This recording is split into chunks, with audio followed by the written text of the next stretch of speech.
Hi there guys, welcome to Dino's World. I'm here at Kawasaki Hyderabad and today we're going to look at the brand new 2025 Ninja 300. I'm going to give you a quick overview about the updates. I think first time in almost 10 years we've received some major updates to the motorcycle, which is after a lot of feedback going from the customer side. So they made it better, and what all improvements have they offered in the tried and tested, the bulletproof, reliable 300cc parallel twin. So let's not waste any more time. Let's have a look at it to make it to understand whether they made it a force to reckon with to take on the likes of the R3 or the RS457.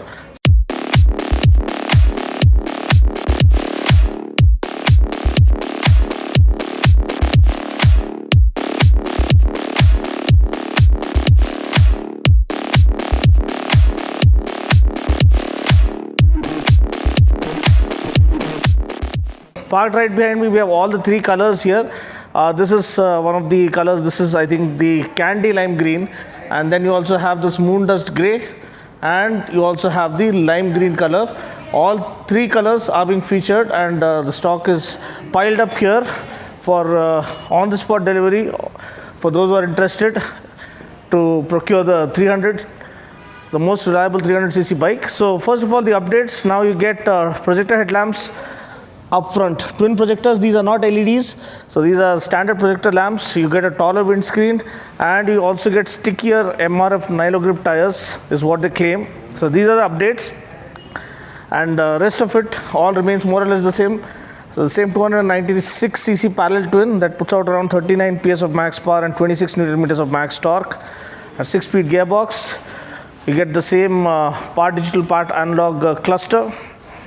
A 17-liter tank, easily accessible seat around 785 mm, ground clearance is around 140 mm, and you still don't get USD forks up front, so that's kind of a downer here.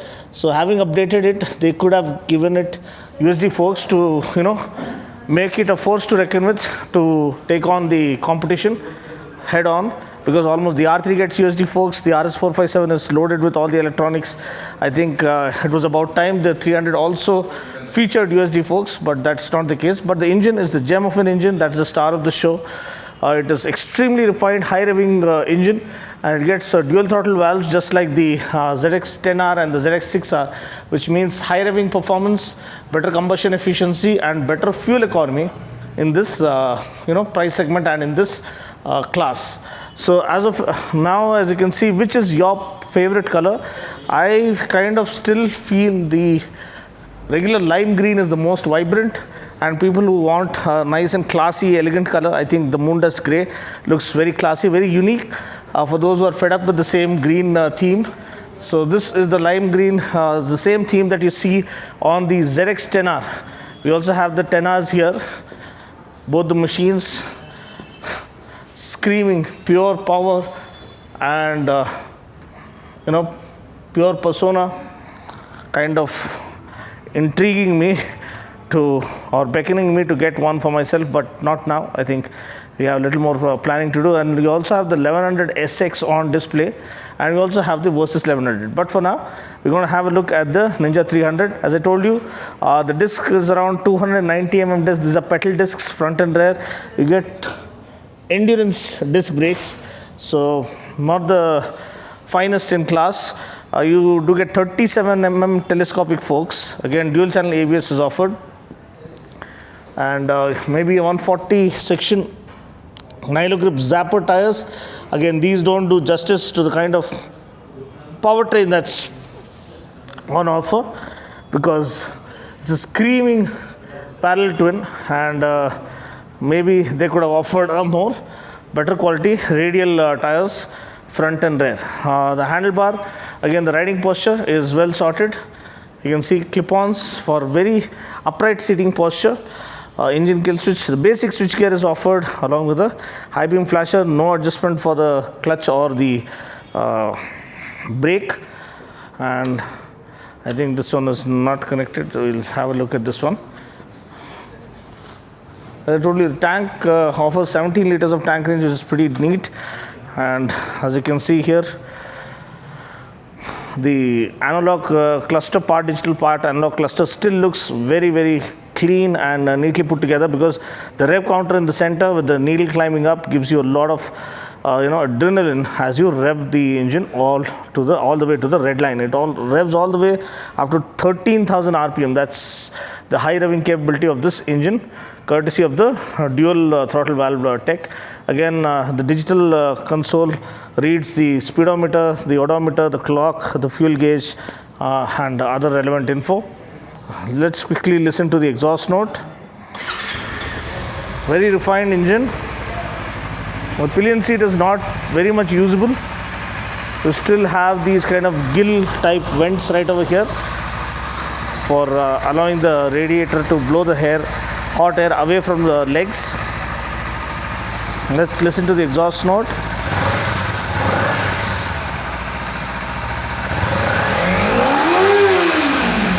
That's the screaming parallel twin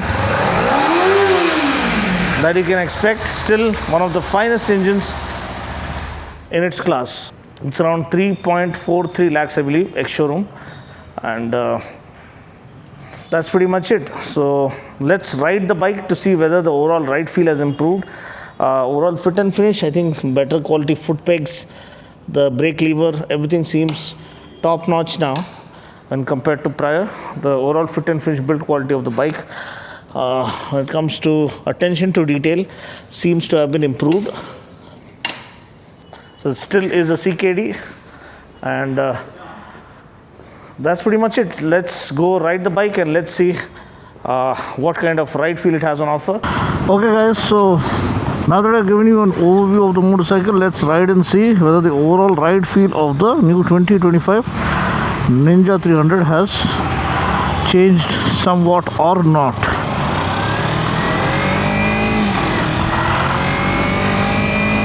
It is the same old clean revving parallel twin 296cc engine, 39 PS, 26 Newton meters maybe, 6-speed gearbox.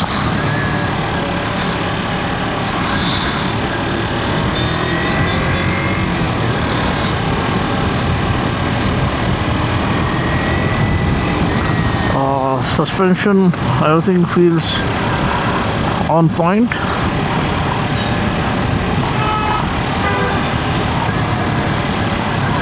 So nice and bright afternoon here in Hyderabad.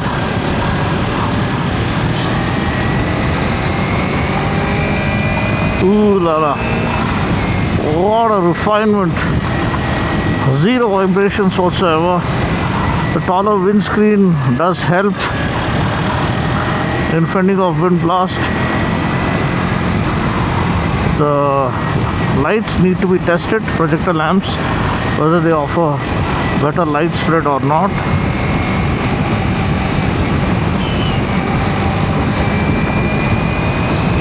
Oh wow, this one drives all the way up to 13,000 RPM.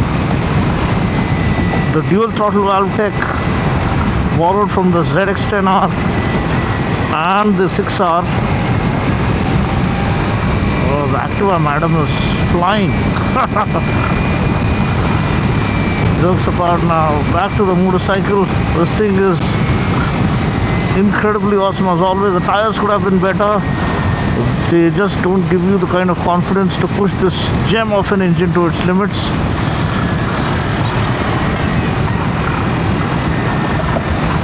Work day here in Hyderabad, fully congested, crowded, packed to capacity traffic, and this is where a 300cc makes sense.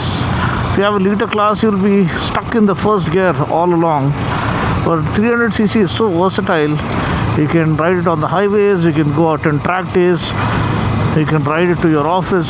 It's much more flexible, low on maintenance, and more than sufficient for Indian road conditions.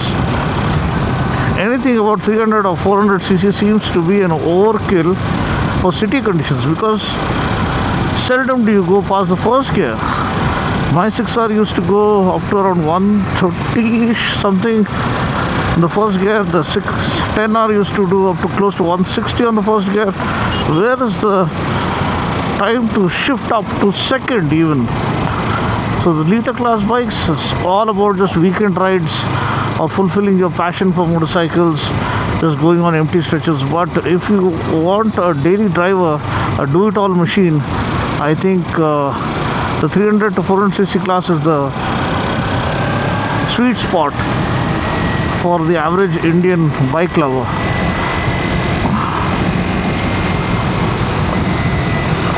So clean driving nature of this motorcycle, just effortless.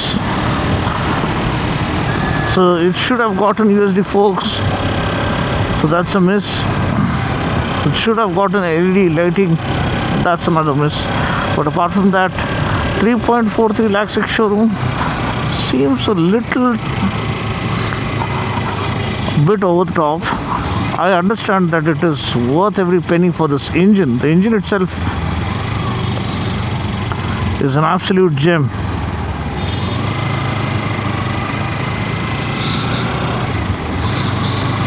But apart from that, the rest of the kit is where you have the hits and the misses. Ergonomics are well sorted, nice comfortable riding posture. You can ride all day long without feeling fatigued. Nice light clutch pull, hands to the slipper clutch.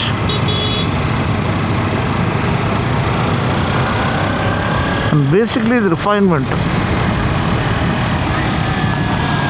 it's so sweetly refined that you just want to keep revving it all the way to the red line in every gear. But with this kind of traffic, look at this, they're stuck in the lower gears, unable to break free. Maneuverability, applicability is much better.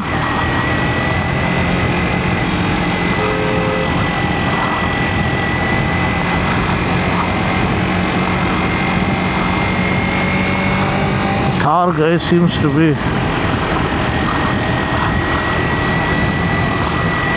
a little uncontrollable. Oh,